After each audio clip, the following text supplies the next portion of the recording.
Hi guys, and welcome to this video on the full moon in Gemini that happens on the 8th of December 2022. Thanks for joining me. It's a pleasure to be with you today as always. The chart you see next to me here, that's a snapshot of the sky at the moment this full moon takes place. I'm going to analyze the chart to see how the planets interact and what energy they create amongst themselves, because that's going to influence all of us down here on planet Earth. So the point of these videos then is to try and see where you're naturally supported and where things will be easy and fun and where the opportunities are, and to avoid some of the potential downsides to what's going on. So I was studying this chart earlier and I became a little bit suspicious because there are 4 houses in the chart which are empty. So first of all, I'll discuss the kind of technicalities. The planet in itself, so for instance, Mercury or Venus, that's a particular type of energy. The sign that it's in, so for instance, Pisces or Sagittarius, that's how that energy is expressed. And then the house is what area of your life that energy shows up in. If I'm looking at your natal chart and I see a lot of empty houses, it means one of 2 things to me. The first thing, or the first way it can manifest, is less common. And it means that that person isn't particularly interested in those areas of life and doesn't really care. Not that common. The more common way is that the person actually feels this sense of void. There's something missing, and it means there can be a really extreme focus on these areas. So I have a need to kind of do something big in order to complete this inner kind of hole in the soul, or this inner sense of, something isn't enough here. So in this chart, it shows up, and what I did is I looked at the different asteroids. So you'll notice on the chart, I've included Hygeia in this chart, which is the goddess of holistic healing. And then I've also included Ceres, which is the goddess of abundance and prosperity and crops growing. And what that says to me, first of all, the fact that I had to do a little bit of digging and research to see what was going on behind the scenes. I'm being literal in my interpretation, and to me it means that something that was hidden is going to become very clear. Something is unearthed as such. So those, I just wanted to mention that because I've added those 2 things which I don't usually use. So let's have a look then. So the full moon happens at 7 minutes past 5 in the morning. That's based on Central European time. If you're west of Europe and north or South America, it'll happen late in the evening on the 7th of December. If you're east of Europe, it'll happen later on in the day on the 8th. So a full moon is when the sun and the moon oppose each other. They're 180 degrees away from each other. The sun is in Sagittarius and the moon is in Gemini. And both of those signs are very, very forceful. They're both masculine elements. Sagittarius is fire, so it's about how do I decide what's important and interesting and how do I pursue that? And Gemini is a masculine sign in the element of air, and that says, okay, what are my thoughts and my ideas and how do I express those? So it's very much about you solving problems. If something hidden becomes unearthed, it means that you immediately then run with it. So the sun is what you're striving towards. It's the identity that you're pursuing. And the sun in Sagittarius is very happy because the sun rules Leo, another fire sign where it can perform and lead. In Sagittarius, it's very much about going on adventures and discovering different parts of the world and academia and learning and education and just broadening your horizons, basically. So the sun in Sagittarius is really going to give you a sense of motivation and drive. And what can I do here for myself and what is interesting to me and how can I explore that? It's at 16 degrees, 1 and 6 is 7. 7 in numerology is the mind and creativity. So again, I'm being very literal about this. So I always pay attention to the way I interpret things. And since the word literal has come up twice now, I feel that the thing that is unearthed may be something that happens in your outer world. So rather than this inner kind of epiphany saying, oh wow, I get it, it's something that you see in the world, like you see it on a billboard, or you overhear something in a conversation, or you're doing your own tarot cards and you get a message that way. It's very much about the penny dropping and you're like, aha, I get it, and let me run with it. So I feel there's no stopping you. You're super motivated and enthusiastic, and you're not going to be very unclear about what you enjoy and care about and what's not so important. So the sun then does oppose the moon in Gemini. If the sun is your identity, then the moon is how you feel internally. So the moon is your heart, the sun is your head. They're in opposition. The moon in Gemini says, I really want to express myself. I want to find solutions to problems. I want to go my own way. If you look at the glyph of Gemini, it's a Roman numeral 2 with a lid on top and a base at the bottom. And to me, it looks like a doorway. So what options do I have? So even though it's an opposition, I think these two signs work very nicely together because Gemini is ruled by Mercury, the communication planet. You naturally feel very comfortable looking at your different options, doing a little bit of research. You have the time and patience to do that. Say, what direction do I want to move in that feels best for me? And then Sagittarius is like, okay, I'm ready. Why haven't we moved yesterday already? Let's go. Because Sagittarius is the centaur, half horse, half man. He's got his bow and arrow, and it's always being pointed at something out there. So Sagittarius says, I want to acquire the things I love and enjoy. I want to go on this mission. And the process of that is pleasurable. And then getting the win at the end is also pleasurable. So you're process oriented and you're results oriented. With the moon being at 16 degrees, same thing, 1 and 6 is 7. You're creative when you're looking at solutions and you're able to think outside of the box. So I really like this because it's not overly complicated. You're not sitting there going, how do I feel right now?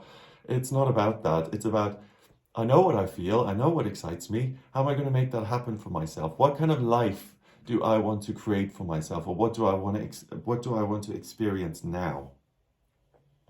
Mars, the planet of drive and masculinity and ambition and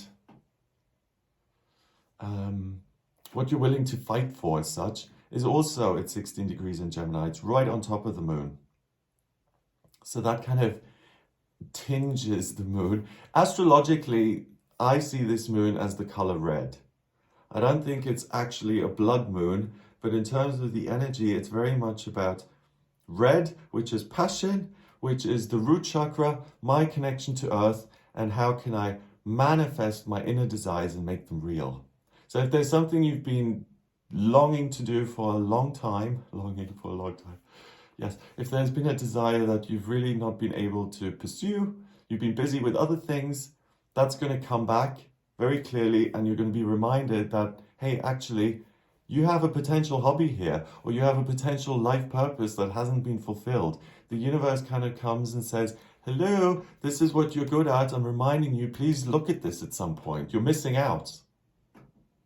So it's kind of like FOMO. It's not about fear, but it's like, I have a sense that there's something amazing out there for me, and I'm going to make a huge effort to get that. So it's the best is yet to come, and you feel that in your bones. So that gives you a huge amount of confidence. Mars is in Gemini.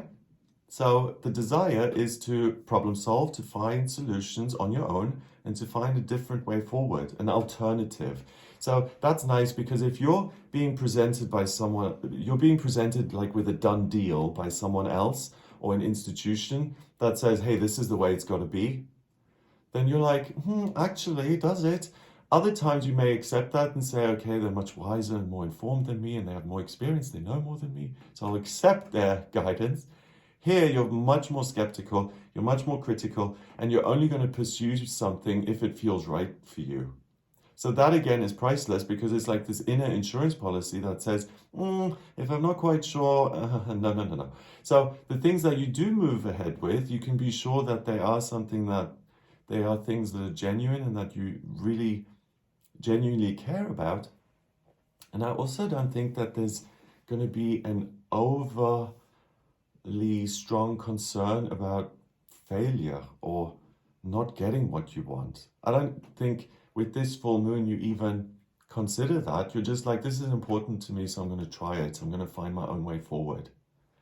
So all of these things exclude little inner problems, and it means you can make huge amounts of progress. And if you felt like you've been kind of spinning your wheels or, you know, moving along in first gear, you can switch into third and then fifth and then sixth if you have one. Okay. Sorry, I'm just shaking at my head. Car examples and sports examples, I need to improve that. That's no good. Okay. Let's see what else is happening. Okay, so the moon then creates certain aspect patterns with different asteroids and planets in this chart. The first one is that it squares Neptune and Jupiter, which are sitting together in Pisces. Neptune is the water planet of dreams and intuition. It's at 22 degrees in Pisces. Oh, wow. 22 is the master number of the builder. Neptune rules Pisces, so it's able to dream big. And the master number of the builder says, okay, I'm going to take your giant dreams and I'm actually up to the job. I can build this for you. I can make it happen. So again, it's a huge amount of self-confidence. Jupiter is the lucky planet. That's at 29 degrees in Pisces. And that's very different. It says, you know what? Not only can you build something for yourself, but you can truly fix your life here. You can be of service to yourself and prove almost that you care and that you are invested in your own process by pursuing one of your hopes and dreams and making it real. So this is amazing. Anyone who's had a tough time or been disappointed or has said, you know what, I've had so many rough experiences in that area, I'm not even going to go there anymore. This allows you to revisit it and to have a very different experience. So look at the things that have scared you in the past or the things that haven't worked out and revisit those. It's very likely to succeed here. Pisces is your spiritual connection. So that's partially responsible why you are so clear on what you want. Because you are connected to your higher self. You can hear what it's saying, literally or metaphorically.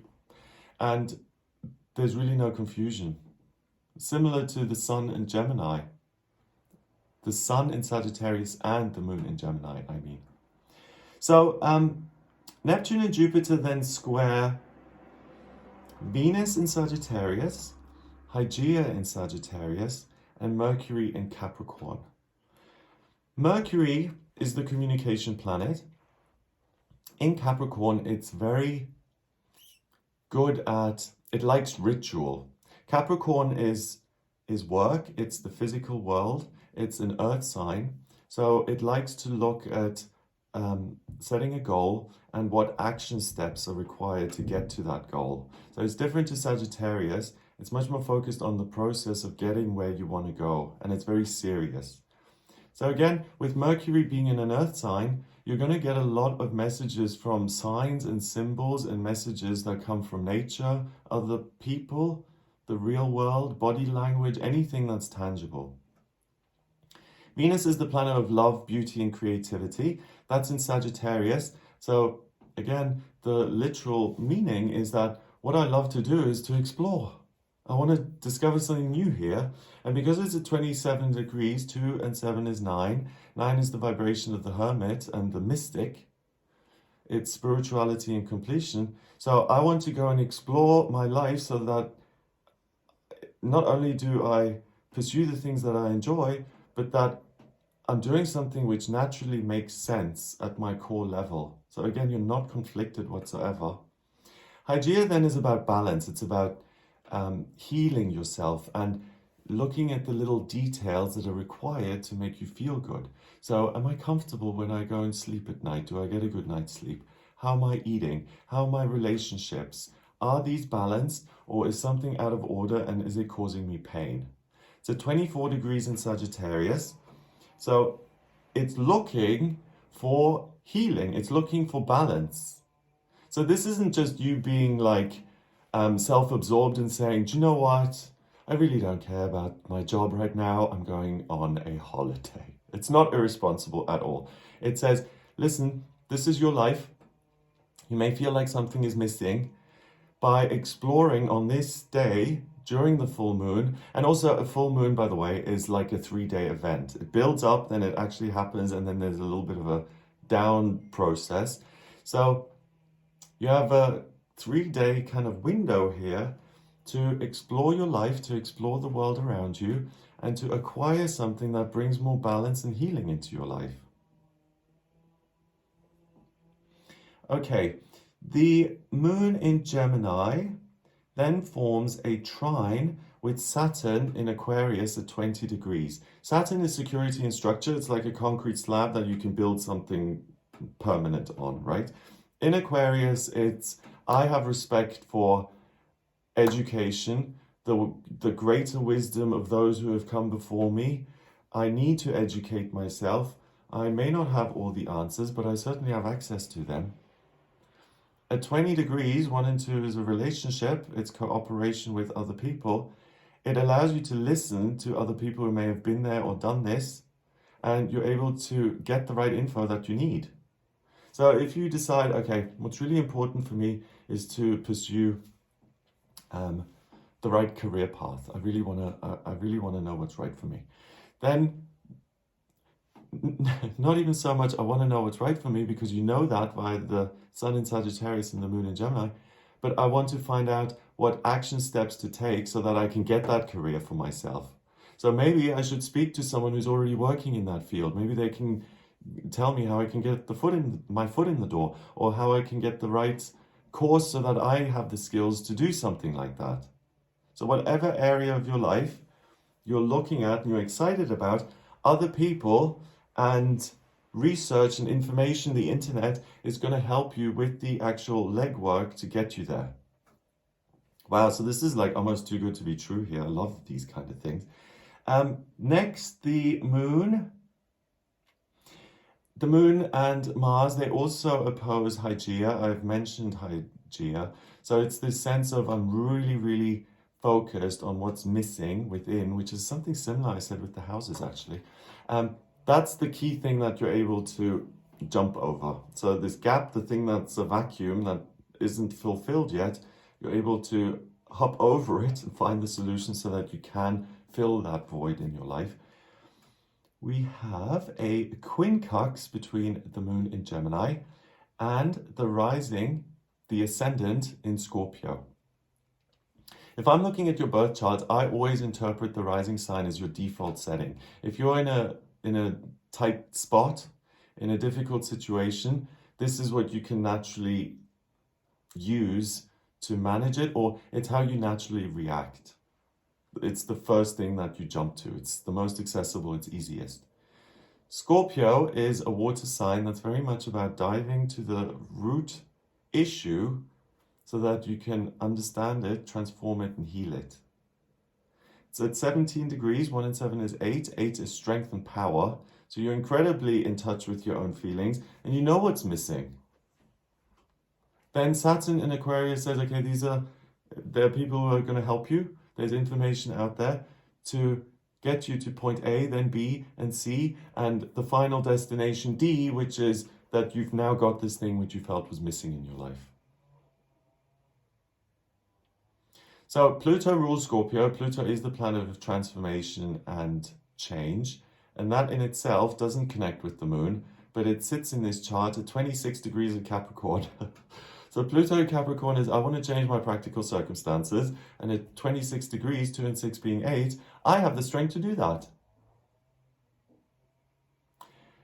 Wow. So anyone who doubts themselves, or who lacks confidence, or who finds it difficult to understand where they're at, this is so life-changing because it's absolutely clear. There's no question around it.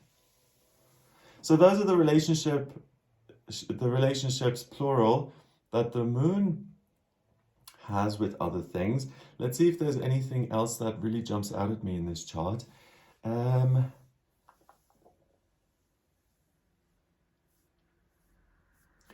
Uranus is in Taurus, and it's sitting next to the North Node at 11 degrees in Taurus. Uranus is the miraculous, the unexpected, it's major change. And in Taurus, it says that the practical circumstances are likely to change. Uranus is an outer planet. It's been in Taurus for years. And I assign some of the things that have gone on in the world in the last few years to Uranus being in Taurus because it's chaos in a practical sense. So the outer world, the planet, there's a lot happening that the individual then has to deal with. So that being in Taurus at 15 degrees here says there's an opportunity for you to take that, to take control of that lightning rod energy, a bit like Zeus did, and to say, I'm going to use all this chaos to make my own little haven on this planet. So you're completely self-contained.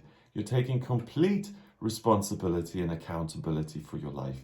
The North Node is at 11 degrees in Taurus, so ultimately the direction you're heading here during this full moon, or the direction that you can head in, is I actually want to create a nice, comfortable life for myself that I enjoy. Or if you're, I'm a Virgo speaking, right? So that's my dream. For someone else, it may be, I want to create a super risky and unpredictable life where I'm constantly on edge and something amazing is happening every day. It could be, my dream is to create a life where I'm totally loved. Whatever the dream is, you're able to manifest the dream that's in here, and you're able to take steps towards making it real on this planet. Anything else that jumps out? Oh, I missed Ceres. I didn't mention that.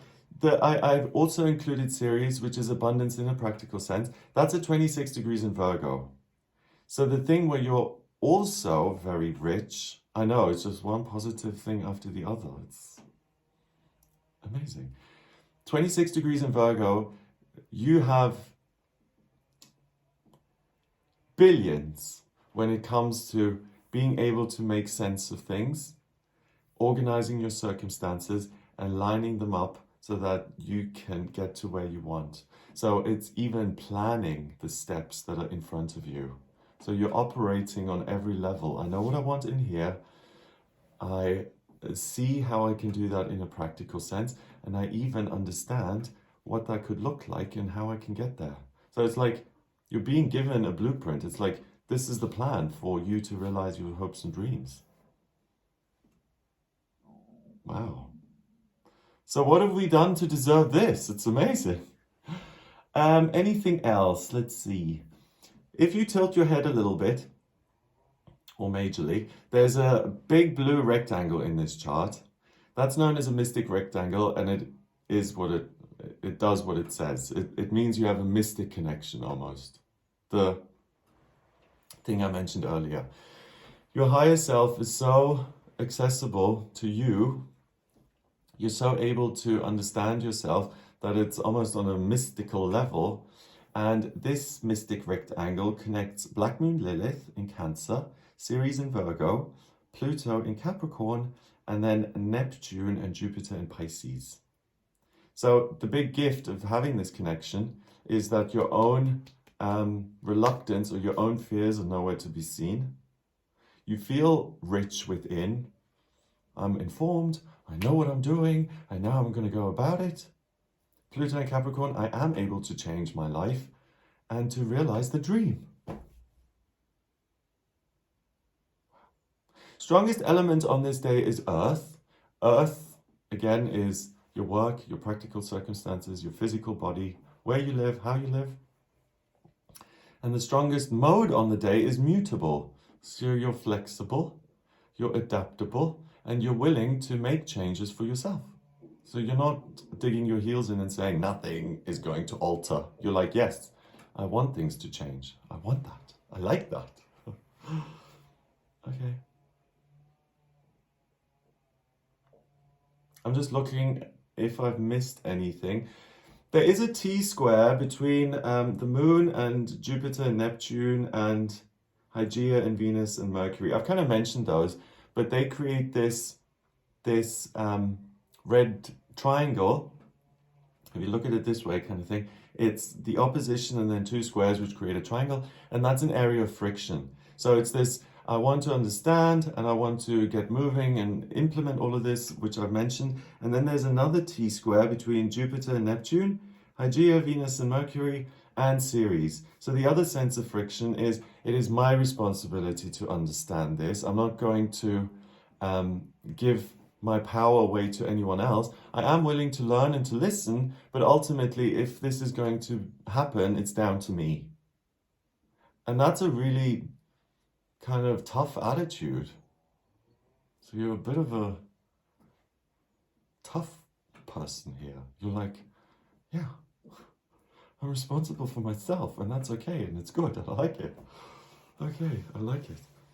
All right, so that's what I get here for this full moon. It looks pretty epic. It looks amazing. So I hope you have a wonderful time. If you'd like a personal reading with me, please get in touch via my website. It's gregoryscott.com.